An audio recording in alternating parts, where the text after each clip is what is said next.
Welcome. My name is Christopher Brown, President of National Fatherhood Initiative, and I'm here to talk to you about moving through the stages of father inclusion. I'm sorry I could not join you on the day of the Global Fathers United Summit, June the 7th, but I had a technical problem. I was unable to connect to the summit platform, but where technology failed me on that day, it's allowing me to record the presentation that I was to have delivered and share that with you. So with that in mind, let's get started. So those stages of father inclusion involve an organization's intentional and proactive approach to including fathers in their programs and services. So in the many years that National Fatherhood Initiative has worked to build the capacity of direct service providers in communities nationwide, we've learned that those organizations do move through distinct stages on the road to doing a very effective job at including fathers. The challenge for many organizations, particularly those starting out around father inclusion, is they are not aware that these stages even exist. And when they are aware that they exist, they're not sure exactly where they are. And that's problematic because in order to effectively include fathers initially and for the long run, it's important to understand where you are in these stages so that you can match what you're doing in each stage to advance to that next stage. So that's what I'm here to share with you. And you can find out more information, even that I'm sharing in the presentation today, on our website. So if you go to fatherhood.org, you go to the right side of our navigation menu to the Get Started drop-down menu. You'll find that the first link there is all about finding your stage of father inclusion. And so this is what you see at the top of that page, and you've got the aware stage, prepare stage, launch stage, maintain and grow stage that you'll learn more about in just a few minutes. So to start that learning process, I'm going to share with you an introductory video on the stages that you will find on our website.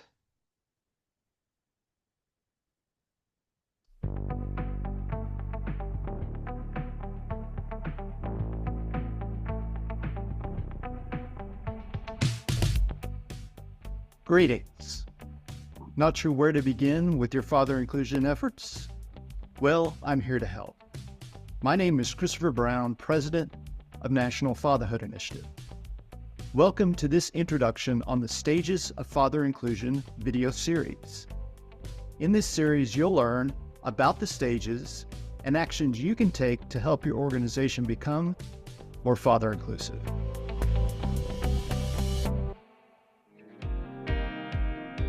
Now, let's get on the same page about what the term father inclusion means.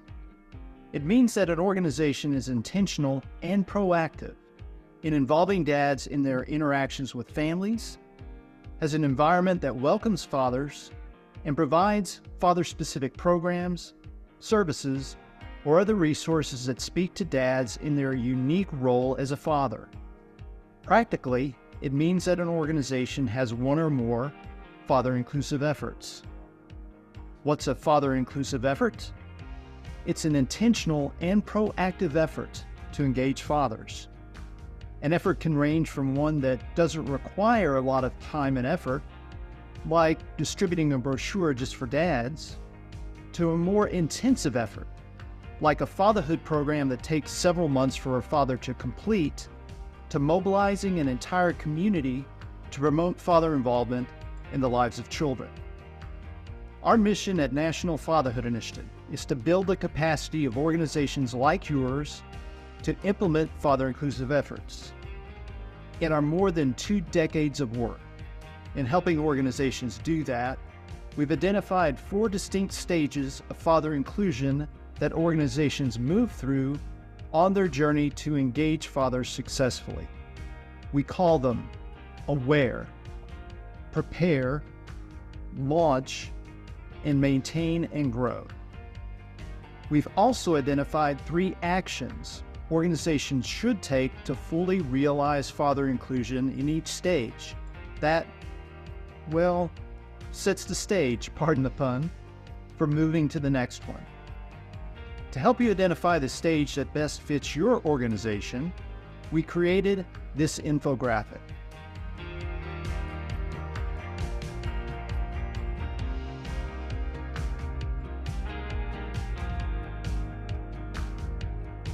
The first stage is aware. In this stage, you need to raise your own or others' awareness about the importance of father inclusion. But you're not ready to build organizational and staff capacity to be father inclusive. You need staff at all levels to buy into engaging fathers before you start building that capacity. The second stage is prepare. In this stage, you and your fellow staff understand and have bought into the importance of father inclusion, but you're not ready to launch a father inclusive effort. You need to identify an effort and build organizational and staff capacity to intentionally and proactively engage fathers. The third stage is launch. In this stage, you've identified a father inclusive effort and have a plan to launch it. If it's a simple effort, like distributing brochures or other print materials that doesn't require much funding or staff time, you're ready to launch it. But if the effort is more complex, like starting a father-specific program or service, or involves integrating fathers into an existing program or service for a larger audience, to be successful, you need a plan to recruit fathers to participate and maintain their participation before you launch it. After you put that plan in motion, you're ready for launch. The fourth stage is maintain and grow. In this stage, you've launched a father-inclusive effort. You're ready to maintain it and grow its impact. Okay, now that you've learned about the stages, what do you think? Were you able to identify the stage that best fits your organization? If not, no worries. You can take some time to review the infographic further, and the rest of the videos in this series will help. So, what's next? You have a choice of where to begin. If you haven't identified the stage that best fits your organization, you could begin with the Aware stage video and then proceed to the videos of the other 3 stages. Or if you've identified the stage that best fits your organization, you could watch that corresponding video followed by the remaining stage videos. All right then, no matter where you start, remember that National Fatherhood Initiative is here to help you whenever you need us. Email us at info@fatherhood.org or call us at 301-948-0599. We look forward to partnering with you in serving dads.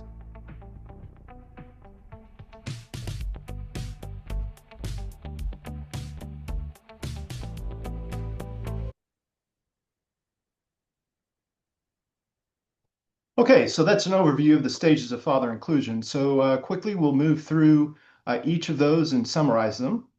So if you are in the aware stage, this is where you need to raise your own or other staff's awareness about father inclusion. And there are 3 actions you should take. First of all, raise your awareness, raise others' awareness, and then finally go deeper to raise awareness in yourself and others. For each of these stages, we have a web page dedicated to resources provided by National Fatherhood Initiative that will help you realize maximum father inclusion in that stage and set the stage for moving on to that next deeper stage of father inclusion. And I'll share with you the URLs for each of those pages shortly. In the prepare stage, this is where you and your staff understand and buy into father inclusion, but you're not ready for a father inclusive effort yet. At this stage, the 3 actions are to build your organizational capacity to include fathers, build your staff's capacity to include fathers, and finally, build your program and service capacity to include fathers. In the launch stage, this is where you have a father-inclusive effort and a plan to launch it. So the 3 actions here are to increase your knowledge of recruitment, increase your knowledge of retention. Those are the 2 most challenging pain points that most organizations have in serving fathers, is recruiting them and maintaining their participation. And then finally, create your recruitment and retention plan. The fourth stage is to maintain and grow. So this is where you've launched a father inclusive effort and you want to acquire funding from multiple sources. We see many, many organizations rely on just one funding source. And when that funding source goes away, so does their fatherhood program or service. Evaluate your father inclusive effort. Very important to evaluate impact, figure out what's working and what's not working so you can double down on what is working. And finally, grow that father inclusive effort beyond what it currently is. So these are the resource pages for each of those stages. Again, each of those has distinct National Fatherhood Initiative resources that will help you maximize father inclusion in each stage and move on to the next one. So quickly, what are some of the materials that National Fatherhood Initiative has available? First of all, we have lots of print materials, so brochures and what we call tip cards and guides and posters and all sorts of things that are very easy to implement for all types of dads and moms. So we have resources not just for dads around father involvement, but for moms to help them understand the importance of father's involvement so that you can work with the entire family using a whole family approach. This requires low staff involvement, limited funding, and it brings a father-friendly aspect to things like your waiting areas, offices, and classrooms. We also have more in-depth content around very flexible fatherhood programs and resources, such as specific guides. We have a 1-day, 8-hour workshop called the 24/7 Dad Key Behaviors Workshop. And we have an online program that's quite flexible called Pro Fathering 15. These allow you to have staff involvement at a deeper level and go deeper with fathers and moms around the importance of father involvement. And then finally, we have in-depth, evidence-based, and evidence-informed programs that really work with dads and moms intensively to increase father involvement in children's lives. So this does require more staff involvement and time. It does go deepest, however, with dads and moms around father involvement. And we have both options for delivering programs to groups of dads, so lots of dads at the same time, and one-on-one, such as in case visits and home visiting situations. We also have on-demand and live training for staff of human service organizations that build staff's capacity. So regardless of whether an organization, your organization, uses any of our resources, we have other training available for you that will help increase your ability to include fathers effectively and move through those stages of father inclusion. In addition, and we do a lot of this work with state and local government agencies in particular, is we have what are called our collaborative services, which help change the organizational culture of organizations and establish community norms that foster father involvement. We can assess an entire network of organizations around its father friendliness to build better father inclusive efforts. And we also can help mobilize entire cities, counties, or states to strengthen families through greater father involvement. And our two signature collaborative services are the Father Readiness Network Assessment and the Community Mobilization Approach. And you can learn about all of these services on our website, fatherhood.org. Here's my contact information. You can reach out to me at any time. You can also reach out to anyone on our staff. We can talk with you more about the stages of father inclusion, how you can move through those, so that ultimately we can match you with the resources that you need and that fit you best as an organization. So it's a customized approach to your father inclusion. So again, I apologize for not being able to join you on June the 7th, but I'm glad that I was able to record this presentation. Take care and thank you for all you're doing to serve fathers and families. Take care, everybody. Bye-bye.